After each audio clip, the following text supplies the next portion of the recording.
car le royaume des cieux est semblable à un homme qui, partant pour un voyage, appela ses serviteurs et leur remit ses biens.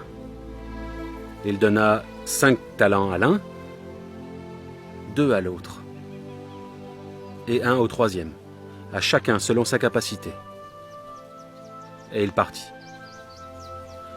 Aussitôt celui qui avait reçu les 5 talents s'en alla et les fit valoir, et il gagna 5 autres talents. De même, celui qui avait reçu les 2 talents en gagna 2 autres.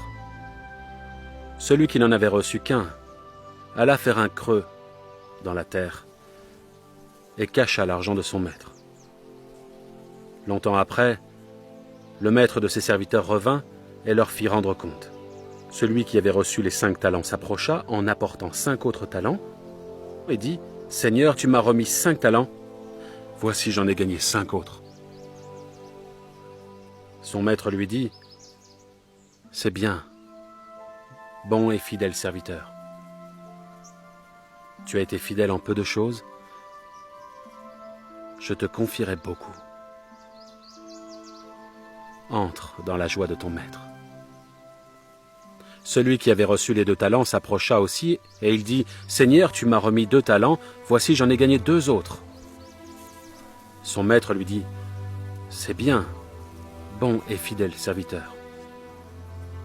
Tu as été fidèle en peu de choses, je te confierai beaucoup. Entre dans la joie de ton maître. » Celui qui n'avait reçu qu'un talent s'approcha ensuite. Et il dit « Seigneur, je savais que tu es un homme dur, qui moissonne où tu n'as pas semé, et qui amasse où tu n'as pas vanné. J'ai eu peur, et je suis allé cacher ton talent dans la terre.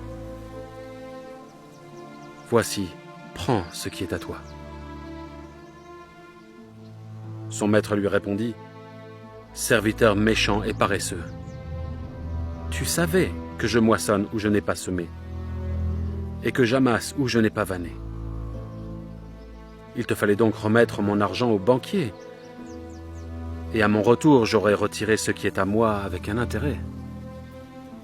Ôtez-lui donc le talent, et donnez-le à celui qui a les 10 talents, car on donnera à celui qui a, et il sera dans l'abondance. Mais à celui qui n'a pas, on ôtera même ce qu'il a.